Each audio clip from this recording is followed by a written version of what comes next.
Okay, sir. Yes, good morning to all of you. We are from Raisen Public School and chapter number first is from Geography, Natural Resources of India. हमारा जो भारत है natural resources में बहुत ज्यादा समृद्ध है, ठीक है। और भारत में सभी चीजें अवेलेबल हैं जो कि इसेंशियल हुआ करती हैं। हमारा एक ऐसा देश है जिसमें मानसून हुआ करते हैं, ठीक है। कई सारे सीजन्स हैं, ठीक है। कहीं सर्दी है, कहीं बरसात है, कहीं पर जो है उसमें गर्मी पड़ती है। मतलब एक सीजनल एक रोटेशन इसमें चलता है। तो इसके कारण हम एनुअली अलग अलग प्रकार की क्रॉप्स को ले पाते हैं। हमारे यहाँ भारत में जो है सॉइल की क्वालिटी भी डिफरेंट है, ठीक है। और यहाँ पर मिनरल्स का कंटेंट भी भरपूर मात्रा में है। मीन्स जो भारत है एक समृद्ध भारत है, एक विशाल भारत है। और आज हम उसी विशाल भारत के जो नेचुरल रिसोर्सेज हैं उनके बारे में हम पढ़ने वाले हैं। देखिए, फर्स्ट ऑफ ऑल हमारे सामने क्वेश्चन आता है कि व्हाट आर रिसोर्सेज, आखिर ये रिसोर्सेज होते क्या हैं। तो इसका आंसर है anything that can be used to satisfy need is a resource. एक कोई भी ऐसी चीज जो आपके लिए उपयोगी हो और जो आपकी आवश्यकता को पूरी कर दे, वो आपके लिए रिसोर्स हो जाती है। जैसे हम थोड़ा सा एक छोटा सा एग्जांपल लेते हैं कि हमारे लिए सपोज भूख लगी और हमारे लिए वन चपाती की एसेंशियलिटी है, तो वो जो one chapati is what is as our resource, वो हमारे लिए रिसोर्स हो जाएगा, ठीक है। ए रिसोर्स इज सोर्स और supply from which benefit is produce. एक रिसोर्स ऐसा होता है जो हमारे लिए क्या कर दे, बेनिफिट दे दे, उसको हम रिसोर्स कहते हैं। एग्जाम्पल लैंड, ठीक है। हमने बड़े बड़े एग्जाम्पल्स दिए हैं। एग्जाम्पल पहला क्या है, लैंड है। लैंड से हम लोग एग्रीकल्चर करते हैं और वो हमको क्या करती है, वो हमको फूड देती है हमारे लिए। वो जो है उससे अनाज पैदा होता है ना। तो हम लोग प्रॉस्परस उसी से हुआ करते हैं। नेक्स्ट मिनरल्स, ठीक है। Minerals are essential for our body, ठीक है। तो हम मिनरल्स से भी कुछ हमारी बॉडी को ग्रोथ मिलती है, हमारी बॉडी में जो एसेंशियलिटीज होती है मिनरल्स के फुलफिल हुआ करती है। थर्ड रिसोर्स हम क्या किसको मानते हैं, एयर को मान लेते हैं। हम लोग सांस लेते हैं तो सांस के साथ में ऑक्सीजन जो है हमारे लिए एक बहुत बड़ा रिसोर्स है, जिससे हमारी ऑक्सीजन की सप्लाई फुलफिल होती है। तो ये सभी क्या है, ये सभी रिसोर्सेज हैं। हम थोड़ा सा आगे बढ़ जाते हैं। अब बात आती है वैल्यू ऑफ रिसोर्सेज। रिसोर्सेज की वैल्यू कितनी है। हम किसी को बोले कि भाई ये काम करो, आप एक दिन सांस मत लो, पॉसिबल है, not possible. It means what, the value of resources is very high, ठीक है। डिपेंड करता है कि वो हमारे लिए कितना और किस कंडीशन में जरूरी है, ठीक है। The purely economic value of resources controlled by supply and demand. यहाँ पर हमने एक इकोनॉमिक बेसिस पर डेफिनेशन यहाँ पर देखी है। क्या है कि the purely economic value of resources controlled by supply and demand. if supply will less, so demand will high. If supply will more, the demand will low. It means what, essential is to make balance between these. हमें क्या जरूरी है कि हम इन resource और supply के बीच में balance बनाकर रख दें। यदि सप्लाई ज्यादा हो गई तो चीजों उसकी वैल्यू खत्म हो जाएगी, और सप्लाई कम होगी तो वैल्यू उसकी बढ़ जाएगी। मतलब क्या जरूरी है, जरूरी ये है उन दोनों के बीच में बैलेंस बना रहे। This is however narrow perspective on resources. एक यदि हम सिर्फ इतना ही मान लें कि सिर्फ यही है, तो फिर वो हमारी सोच जो है छोटी हो जाएगी। या फिर हम ऐसा कहते हैं कि सिर्फ इतनी डेफिनेशन रिसोर्स की काफी नहीं है, ठीक है। और भी कई सारी चीजें होंगी। हाँ, आगे देखिए यहाँ पर there are many things that can not be measured in money. हम सभी चीजों को मनी के रूप में मेजर नहीं कर सकते हैं। Natural resources like forest, mountains are considered to be beautiful, so they have aesthetic value. Means यदि हम कहीं भी हम जाते हैं, बहुत घना सा जंगल है, इसमें कई सारे रंग बिरंगे मोर नाच रहे हैं, अलग अलग प्रकार के बर्ड जो हैं वो वहां पर अलग अलग प्रकार के साउंड निकाल रहे हैं, ठीक है। और रंग बिरंगे जो है, जो स्मॉलर जो प्लांट प्लेट्स हैं, जिनकी कलरफुल लीव्स हैं, वो वहां पर आ रहे हैं, ठीक है। अलग अलग प्रकार के हमको इंसेक्ट्स वगैरह भी दिखाई दे रहे हैं। तो how beautiful atmosphere is that, इतना सुंदर सा एटमोस्फेयर होगा।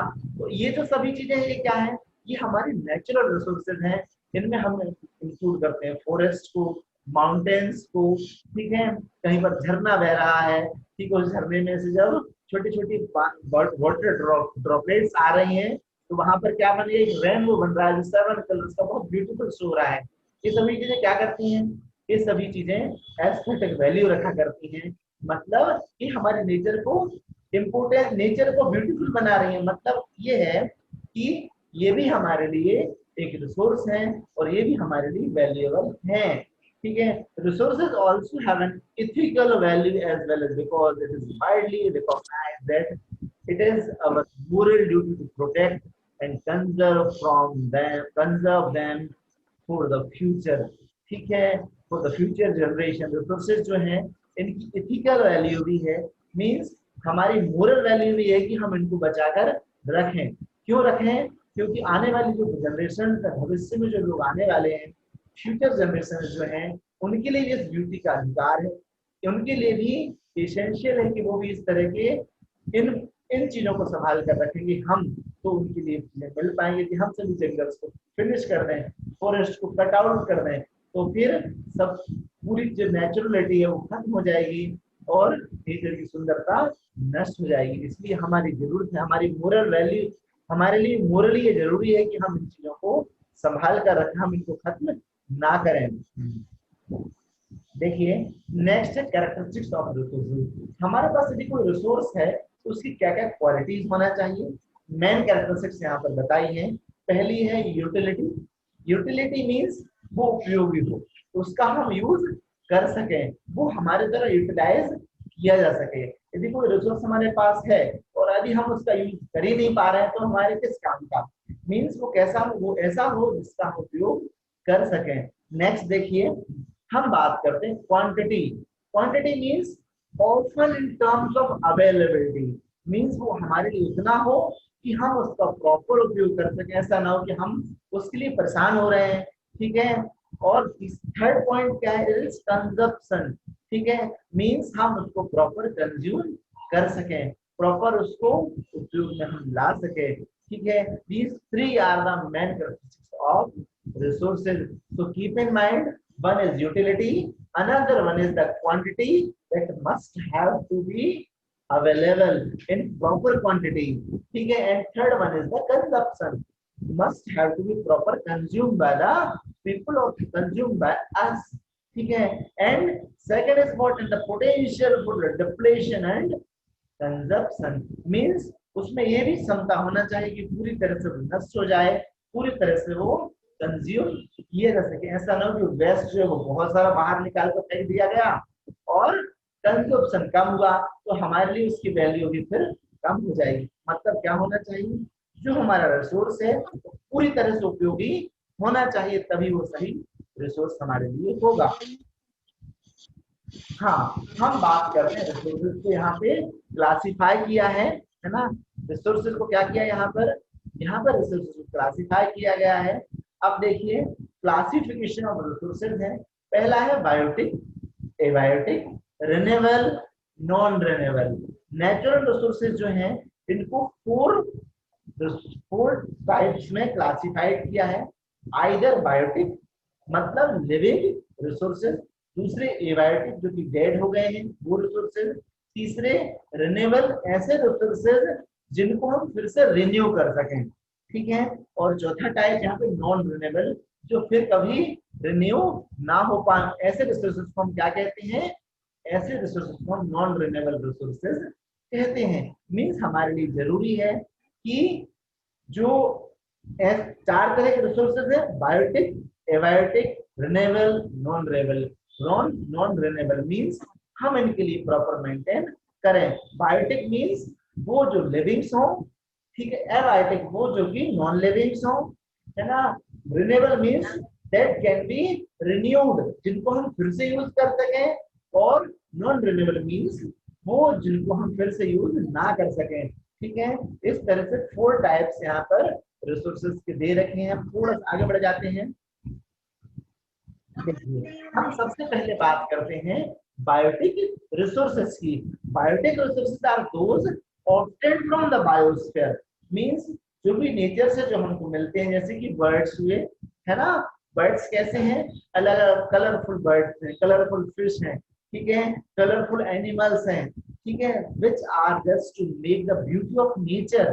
ठीक है, वो एस्थेटिक भी है और वो बायोटिक भी है, मींस एस्थेटिक वैल्यू बना रहे हैं, एस्थेटिक रिसोर्सेज हमारे लिए, और बायोटिक मींस लिविंग है क्योंकि वो जीवित है। ठीक है, इसलिए वो हमारे लिए बायोटिक रिसोर्सेज में इन्वॉल्व किए जाएंगे, करेंगे हम उनको। एग्जांपल्स देखिए, पूरे फॉरेस्ट क्या है, बायोटिक रिसोर्सेज में आते हैं।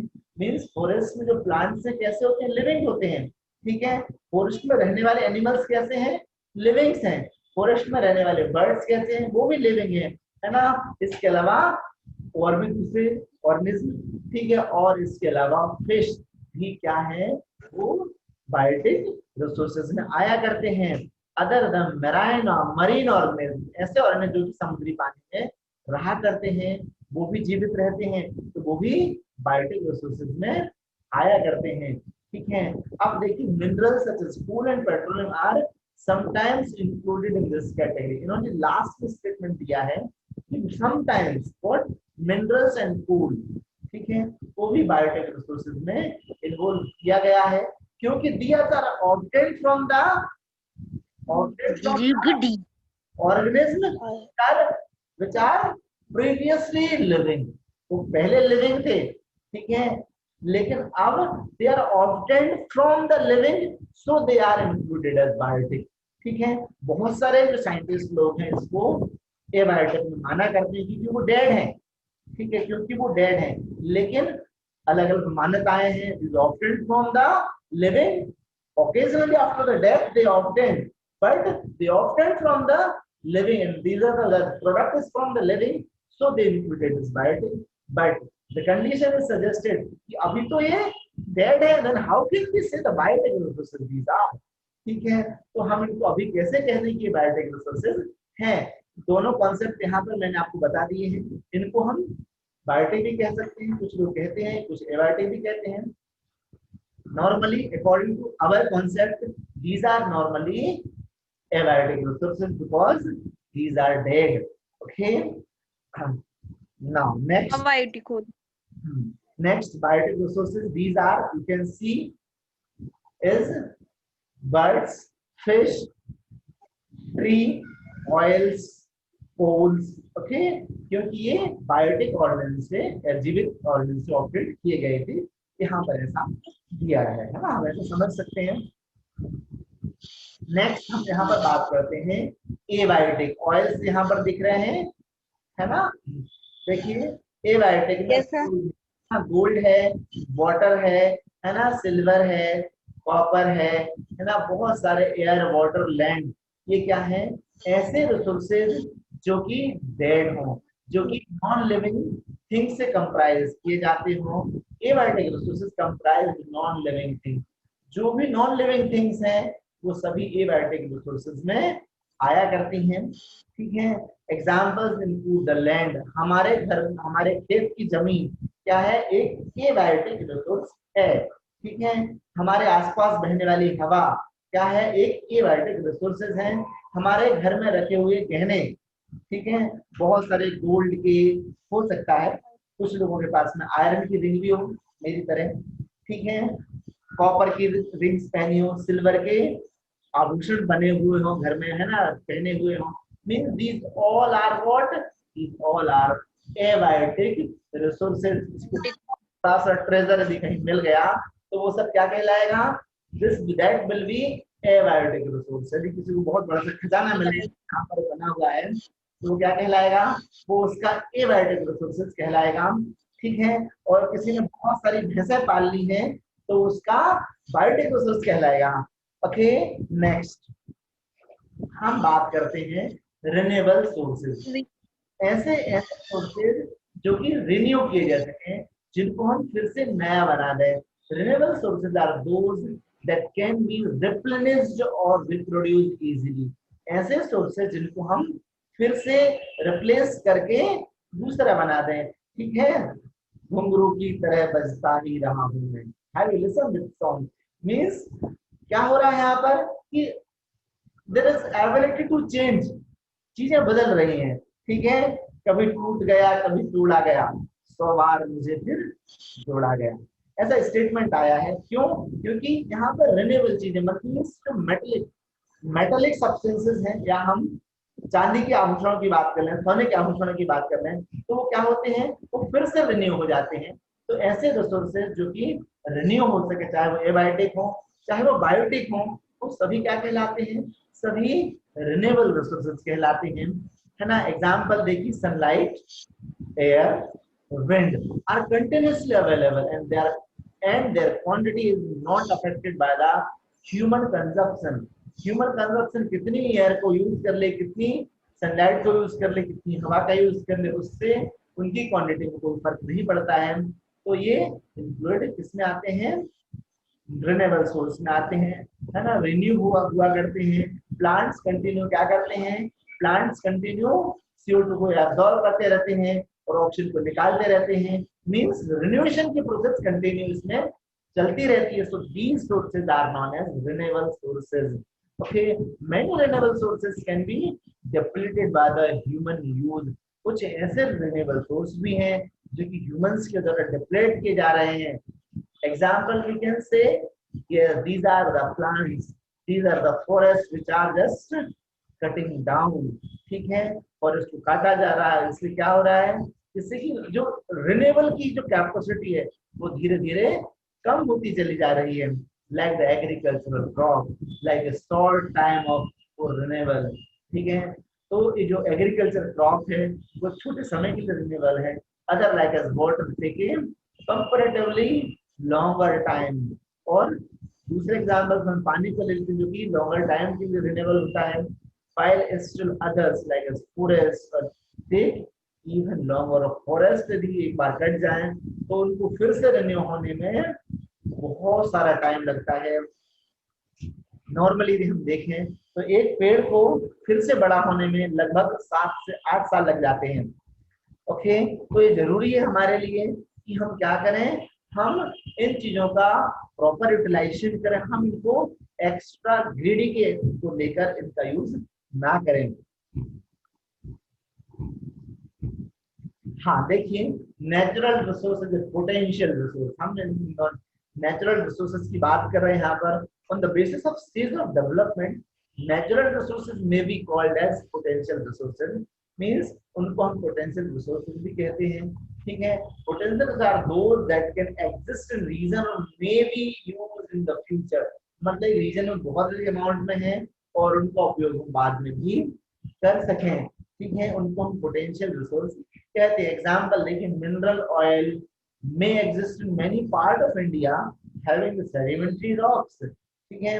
अब देखिए, ये जो मिनरल ऑयल्स है, यहाँ पे एग्जांपल लिया हमारा, मतलब वो इंडिया के बहुत सारे पार्ट्स में प्रेजेंट है, ठीक है, जिसको हम और बाद में भी यूज कर सकते हैं, ठीक है। जो सेडिमेंट्री रॉक्स में के नीचे वहां पर प्रेजेंट है। नेक्स्ट देखिए, but until the time it is actually drilled out, put into use and remain potential resources. मतलब हम इसको बाद में यूज कर सकते हैं, उसको अभी वहां पर रखा रहने दे सकते हैं, वो कहीं नहीं जाएगा। ओके, क्योंकि उसके नीचे क्या है, सेडिमेंट्री रॉक्स हैं। हम आगे बढ़ते हैं, हम बात करते हैं नॉन रिन्यूएबल रिसोर्सेज की। Non renewable resources are from very long geological period. Means non renewable sources होते हैं वो बहुत ही लंबे समय में बने हैं, उनके बनने में कई लाखों वर्ष लग जाते हैं। मींस कोल और पेट्रोलियम के बनने में लाखों वर्ष लग जाते हैं। Minerals are and fossil fuels are included in this category. कौन कौन इंक्लूडेड है, मिनरल्स एंड फॉसिल फ्यूल्स इस कैटेगरी में इन्वॉल्व हैं। Since the rate of formation of extremely low, इनका फॉर्मेशन का रेट जो है वो मैंने लाखों वर्ष कहा है, क्योंकि सच में इतना साल लग जाता है, ठीक है। और हम कंजप्शन रोज करते हैं, यदि हमें कहीं जाना है तो हमारी गाड़ी के लिए पेट्रोल चाहिए ही है, और वो आता कहाँ से है, वो मिलियन ऑफ ईयर्स पहले से प्रोसेस में था और वो अब बना है और हम इसका यूज रोज कर रहे हैं, तो क्या होगा, एक दिन ऐसा आएगा जब ये पूरी तरह से खत्म हो जाएगा और फिर हमारे लिए नहीं मिलेगा।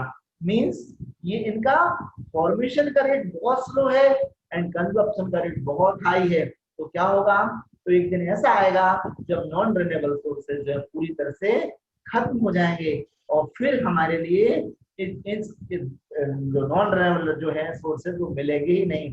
मतलब हमारे लिए जरूरी है कि हम ऐसे सोर्सेज का यूज करें जो रिसाइकल हो सकें, ठीक है, या फिर जो हमारे पास आज जो भंडार है उनका प्रॉपर यूज करें, मींस विदाउट यूजिंग एक्स्ट्रा, और हम ग्रीडी लालच में उसका यूज ज्यादा ना करें, तो हम इनको और भविष्य की जनरेशन के लिए बचा सकते हैं, नहीं तो ये आगे नहीं बचेंगे। हाँ देखिए, क्लासिफिकेशन ऑफ नेचुरल रिसोर्सेज को हम क्लासिफाई यहाँ पर कर रहे हैं on the basis of distribution के बेसिस पे। एंड फर्स्ट इज वो ubiquitous and second one is localised, ठीक है। इनको दो कैटेगरीज में डिवाइड किया है, one is ubiquitous and another one is the localised. हम इसको यहाँ पर आगे थोड़ा सा एक्सप्लेन करते हैं। देखिए, what are on the basis of distribution natural resources can be classified into ubiquitous and another one is localized. And what are ubiquitous resources? These are what the resources that can be found everywhere, ऐसे resources जो कि सब जगह present है। on the basis of location हो गया, जो सब जगह प्रेजेंट है वो क्या है, वो है यूबिक्विटस रिसोर्सेज। और जो एक विशेष जगह है जैसे कि ऑयल के भंडार, ठीक है, वो है ना, या फिर आयरन की खदान, कॉपर की खदान, ठीक है, और वो भी विशेष जगह है तो वो क्या है, वो लोकलाइज्ड ऑन स्पेसिफिक लोकेशन। और यदि वो सभी जगह है, ओमनी प्रेजेंट यदि वो है, then these are ubiquitous, present everywhere like as air, light and water. Water सभी जगह है, लाइट सभी जगह है, एयर सभी जगह है। और लोकलाइज्ड मींस ऐसे रिसोर्सेज, ऐसे रिसोर्स जो कि विशेष पार्ट में प्रेजेंट है, ठीक है, उनको हम लोकलाइज्ड कहते हैं, ठीक है। लोकलाइज्ड रिसोर्सेज कहते हैं हम। एस्थेटिक रिसोर्स के एग्जांपल लेते हैं, इसकी पिकॉक। पिकॉक क्या है, इज द मयूरा इंडिका। मतलब ये क्या है, it is only present in India, ठीक है। As another example is mango. हम थोड़ा सा साइंस के एग्जांपल ले रहे हैं, that is Mangifera indica, is only present in India only, और कहीं नहीं है, पूरी दुनिया में और कहीं नहीं है, ठीक है। इज अनदर एग्जांपल एजिडेक्टा इंडिका, नीम, और कहीं नहीं है धरती पर, ठीक है, सिर्फ भारत में, ठीक है। मींस क्या है, is originate from India, means major जो है वो कहां पर है, ये मेजर अमाउंट में वो इंडिया में है। तो India is a land where these things are present है। अनदर भी हम ऐसा कह सकते हैं कि यहाँ का एटमोस्फेयर उनके लिए फेवर करता है। हाँ आगे देखिए, हाँ इन्होंने एग्जांपल्स जो लिए हैं वो कॉपर और आयरन की खदानें हैं, एक विशेष जगह हुआ करती है, विशेष लोकेशन में हुआ करती हैं, तो ये भी एक लोकलाइज्ड रिसोर्सेज के एग्जांपल्स हैं। हम थोड़ा सा आगे बढ़ जाते हैं। देखिए यहाँ पर क्या है, percentage water resources in the world. अब हम वर्ल्ड में वाटर रिसोर्सेज का परसेंटेज पता कर रहे हैं। यहाँ पर देखिए, सलाइन वाटर 97% है, ठीक है, और फ्रेश वाटर कितना है, मात्र 3%। 3% is only fresh water which is available. और किसके लिए अवेलेबल है, वो किसके लिए अवेलेबल है, वो हमारे लिए सिर्फ पीने का पानी मात्र 3% है, ठीक है। और जो बाकी जो वाटर है वो सैलाइन वाटर 97% है। डिस्ट्रीब्यूशन ऑफ अर्थ बात कर रहे हैं पूरे पानी की, अर्थ के वाटर की, ठीक है। तो अर्थ का जो ground water that is 30.1% ground water है, एंड आइसलैंड में 68.7% वाटर है। फ्रेश वाटर भी, फ्रेश वाटर को 3% यदि हम मिला दें तो कितना है, ग्राउंड वाटर 30.1% ग्राउंड वाटर में चला गया, मतलब जमीन में हम नहीं पी सकते हैं। और आइसलैंड में 68.7% यहाँ पर है।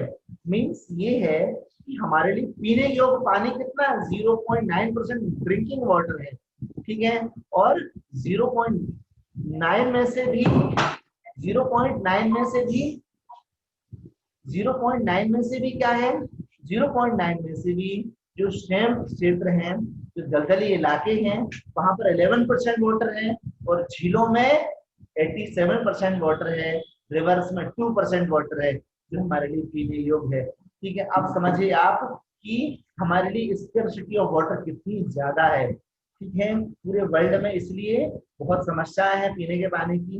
हम थोड़ा सा यहाँ से आगे बढ़ जाते हैं। देखिए यहाँ से ह्यूमन रिसोर्सेज। ठीक है, ह्यूमन के पास भी कुछ रिसोर्सेज होते हैं। आप देखें हम लोग किस तरह से पढ़ते हैं। Human being are also considered to be as resource. Human beings को भी एक रिसोर्स के रूप में माना गया है। The terms resources can also be defined as skills. ठीक है, हम आपको पढ़ा रहे हैं, तो हम आपको क्या दे रहे हैं, हम आपको नॉलेज दे रहे हैं, हम अपने स्किल से नॉलेज दे रहे हैं। तो वी और मैं खुद भी क्या बन गए, एक रिसोर्स के रूप में बन गए हैं। You are utilising that skill, you are capturing that knowledge, so you are as a consumer. ठीक है, हम दूसरा कह सकते हैं एनर्जी। हम किसी मेहनती से कोई काम करवाते हैं, किसी को से टैलेंट यूज करवाते हैं। ठीक है, नॉलेज लेते हैं, एबिलिटीज लेते हैं। ठीक है, वो सभी चीजें है ना, वो सभी चीजें क्या है, वो सभी चीजें जो है ह्यूमन रिसोर्स में इन्वॉल्व हुआ करती हैं। That are used for the production of good और रेंडरिंग ऑफ सर्विसेज। मींस कोई व्यक्ति यदि कहीं पर काम करता है, तो वो व्यक्ति जो है एज ए रिसोर्स काम कर रहा है उस कंपनी के लिए। ठीक है, उस पूरे कंपनी के ऑनर के लिए वो एज ए रिसोर्स ह्यूमन ही है। ठीक है, तो इस तरह से ह्यूमन बीइंग भी एज ए रिसोर्स की तरह काम करते हैं। ठीक है,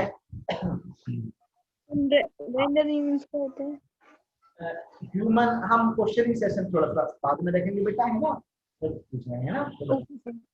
ह्यूमन मेड रिसोर्सेज हम बात करते हैं किसकी, human made resources. Sometimes the natural substances becomes resources only when the original form has been changed. Sometimes natural resources become, कभी कभी नेचुरल रिसोर्सेज जो हैं वो भी क्या हो जाते हैं, become resources only when their original form has been. अगर उनका ओरिजिनल फॉर्म चेंज हो जाता है तब वो ह्यूमन मेड रिसोर्सेज बन जाते हैं। Iron ore was not resource until people learn to extract iron from it. Iron जो रिसोर्स, आयरन ओर कोई रिसोर्स कुछ है ही नहीं। आयरन ओर मींस जब तक कि लोग उससे आयरन को निकालना ना सीख जाए, मतलब आयरन भी उस समय आयरन ओर कोई रिसोर्स काम का नहीं है। ठीक है, मींस जरूरी है कि हम लर्न अप भी करें, उसके बाद चीजें और ज्यादा बेटर हो सकती हैं। Next, people use the natural resource to make the buildings, bridge, roads, machinery and vehicles. वैसे पीपल्स क्या करते हैं, बिल्डिंग्स बनाते हैं, ब्रिज बनाते हैं, रोड्स बनाते हैं। तो ये सब किससे लेते हैं, सॉइल से लेते हैं। लेकिन यदि उनको ये चीजें आए नहीं तो वो कोई उनके किसी काम के नहीं है। मतलब ऐसे रिसोर्सेज जो ह्यूमंस बना लेते हैं उनको हम ह्यूमन मेड रिसोर्सेज कहते हैं। अब देखिए, which are known as human made resources. Technology is also human made resource. मतलब टेक्नोलॉजी क्या है, टेक्नोलॉजी भी एक ह्यूमन मेड रिसोर्स में इन्वॉल्व है। यहाँ पर आयरन ओर दिया है, आयरन ओर किसी काम का नहीं है, आयरन ओर किसी भी काम का नहीं है। ठीक है, कब तक, जब तक कि हम उससे आयरन एक्सट्रैक्ट ना कर पाए। ठीक है, यदि हमने उसमें टेक्नोलॉजी का यूज करके आयरन निकाल लिया तो वो वैल्यूएबल है, नहीं तो वो किसी काम का नहीं है, मिट्टी की तरह रहता है। ठीक है, हम थोड़ा सा आगे बढ़ जाते हैं। नेक्स्ट देखिए, यहाँ पर इंडिया है, तो इंडिया में आयरन की लोकेशन यहाँ पर शो है, तो डॉट्स दिख रहे हैं हमको। ठीक है, गुंटूर, अंगोल, वेटरी, क्या है, चित्तागुर्ग, और क्या है, चिकमंगलूर, गोवा। ठीक है, नॉर्थ एंड साउथ गोवा, इस जगह दोनों जगह ये पॉइंट्स जहां जहां बताए हैं वहां वहां क्या है, बंगाल से इधर पीछे आ गई है ना, क्या है, कंझार।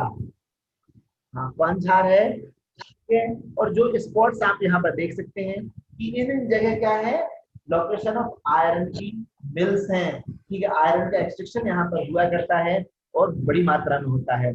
ठीक है, नेक्स्ट हम थोड़े से आगे बढ़ जाते हैं। हम देखिए रिसोर्सेज इन इंडिया, हम रिसोर्सेज इंडिया के बारे में बात कर रहे हैं। India's inland water resources comprising reverse, canals, pond, lands, marine resources. मतलब भारत में क्या क्या है, नदियां हैं जिनसे सिंचित पानी मिला करता है, बड़ी बड़ी केनाल सिस्टम डेवलप किया है जिससे हम लोग खेतों में पानी क्या करते हैं, बड़े बड़े तालाब हैं, पॉन्ड्स बने हैं, लेक्स हैं, झीलें हैं, और कई सारे मरीन सोर्सेज भी हैं जहाँ से हम बड़ी बड़ी मछलियों को प्राप्त करते हैं। समुद्री कोस्टल रीजन भारत का बहुत बड़ा है जहां तक कि बहुत अधिक अमाउंट में इज नियर बाय 92 to 97% तक जो है फिशेज जो है वो सिर्फ और सिर्फ मरीन वाटर से ही एक्सट्रैक्ट की जाती हैं। मतलब मात्र नियर बाय 3 to 8% जो है फिशेज जो है वो सिर्फ फ्रेश वाटर से ऑब्टेन की जाती है। Comprising to the east, west, coast of the Indian Ocean and other Gulf and ways। ठीक है, मीन्स इंडियन ओशन जो है वो बहुत बड़ा एक रिसोर्सेज है। ठीक है, provide the employment of nearly 6 million peoples in fishery sector. और ये जो क्षेत्र है ये 6 मिलियन पीपल्स को फिशरी के सेक्टर में रोजगार देता है। मतलब रिसोर्सेज भारत का बहुत बड़ा रिसोर्स है। उसका कोस्टल रीजन, भारत का जो नीचे का आप नक्शा देखेंगे इस तरफ भी समुद्र है ना, और इस तरफ भी समुद्र है। तो इस तरफ बे ऑफ बंगाल है, ठीक है, इस तरफ पूरा हिंद महासागर है। तो पूरे का पूरा का एक बहुत बड़ा सा रिसोर्स है इसके लिए, फिशरी सेक्टर के लिए। India is rich in certain energy resources which promise the significant future potential. Clean renewable energy resources like as solar, wind and biofuels means India एक बहुत ही समृद्ध कंट्री है जिसमें कि बहुत सारे ऑप्शंस अवेलेबल हैं, है ना, बहुत पोटेंशियल के साथ में है। आज भारत आत्मनिर्भर भारत के रूप में आगे बढ़ रहा है। ठीक है, हम देखिए यहाँ पर सोलर के लिए, विंड के लिए, बायोफ्यूल्स के लिए, सभी के लिए बहुत सारे ऑप्शंस ओपन है और ये रिसोर्स पूरी तरह से खुले हुए हैं। ठीक है, नेक्स्ट देखिए मिनरल रिसोर्सेज इन इंडिया। हम इंडिया में मिनरल रिसोर्सेज की बात कर रहे हैं। ठीक है, तो India's major mineral resources included the coal. Coal के बहुत बड़े बड़े खदानें भारत में अवेलेबल हैं। 4th largest reserve in the world, पूरी दुनिया में सबसे चौथे नंबर पर सबसे बड़ा रिजर्व जो है वो कोल का इंडिया में ही है। Iron ore, manganese, mica, bauxite, titanium ore and chromite ये सभी भारत में अवेलेबल हैं। ठीक है, natural gas, diamond, petroleum, limestone, thorium world's largest and Kerala source. ठीक है, ये पूरी दुनिया में सबसे बड़ा कहां पर है, अलोंग द केरला सोर्स। ये सभी भारत में सबसे लार्जेस्ट कंडीशन में है। ठीक है, नेचुरल गैस, डायमंड और पेट्रोलियम, लाइमस्टोन एंड थोरियम का सबसे बड़े भारत में मिनरल रिसोर्सेज हैं। India's oil reserves found in Bombay, High off the coast of Maharashtra, Gujarat, Rajasthan and eastern Assam meet 25% of country's demand को। पूरे भारतीय कंट्री की डिमांड को 25% डिमांड को सिर्फ और सिर्फ इंडिया पूरी कर देता है। मीन्स 75% हमको ऐसे देशों से मंगाना पड़ता है जिनमें सिर्फ ऑयल ही ऑयल अवेलेबल है। ठीक है, गल्फ कंट्रीज वगैरह हैं, ईरान, इराक वगैरह यहाँ से। नेक्स्ट देखिए, यहाँ पर कोस्टल रीजन में यहाँ पर बताए हैं जहां जहां पर ऑयल वगैरह की खदाना है, यहाँ से ऑयल करता है। यहाँ पर एक पॉइंट दिख रहा है रेड में, ठीक है, आपको दिख रहा है सबको। चलिए हम लोग आगे बढ़ते हैं। देखिए मैग्नीज किस तरह से देखते हैं, माइका और कैसा होता है, थोरियम कैसा होता है, बॉक्साइट कैसा होता है, लाइमस्टोन कैसा होता है, टाइटेनियम और कैसा होता है, ये सभी आपको बहुत ध्यान से इनको देखना है, इनको पढ़ना है। ठीक है, नेक्स्ट देखिए आगे। अब यहाँ पर अलग अलग जो पॉइंट्स दिए हैं, देखो यहाँ पर कोल माइंस, ये ट्रायंगल बना है, हम लिगेंड्स के नीचे जाएंगे, है ना, लिगेंड्स यहाँ पर लिखा है। कोल माइंस को कैसे बनाया है, एक सर्कल बनाया है, ठीक है, एक स्क्वायर, एक सर्कल है, एक ट्रायंगल है कोल माइंस के लिए, ठीक है, एक सर्कल है आयरन ओर के लिए, ब्लैक सर्कल, ठीक है, डार्क हम कह सकते हैं उसको, ठीक है, लाइमस्टोन के लिए ग्रीन कलर का ट्रायंगल है, ठीक है, माइका के लिए लाइट ग्रीन, लाइट ब्लू है, ठीक है, बॉक्साइट के लिए पिंक है, ठीक है। तो ये बहुत बढ़िया मैप है, इसको आपको याद रखना होगा कहाँ पर कौन सी जो है नेचुरल रिसोर्स अवेलेबल है, इम्पोर्टेंट है ये मैप, ठीक है, इसको आपको प्रॉपर तरीके से याद करना है, ठीक है, मैं इसको सेंड आउट कर दूंगा आपको। नेक्स्ट देखिए, ऑयल एंड नेचुरल गैसेस। ठीक है, India of the proven oil resources as January 2007 which is the second largest amount in the Asia Pacific region behind China. China के बाद हमारा सेकंड लार्जेस्ट जो है कौन सा ऑयल रिजर्व 2007 में भारत का रहा है. Most of India's crude oil reserves are located in the western coast में. बहुत अधिक अमाउंट में क्या है क्रूड ऑयल रिजर्व भी भारत का रहा है. Next India has 38 trillion cubic feet of confirm natural gas reserves और जनवरी 2007 में सर्वे हुआ था उसके अकॉर्डिंग इंडिया में 38 ट्रिलियन क्यूबिक जो रिजर्व जो है नेचुरल गैस का भारत में है. ठीक है, और 2007 a huge mass of India's natural gas production comes from the western offshore region से आया करता है जो कहां पर है मुंबई के हाई कॉम्प्लेक्स में वहां पर है.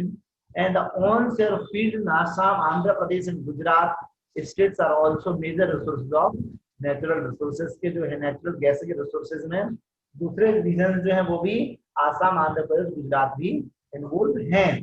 ठीक है, okay, thank you students, thank you all of you. Thank you, sir.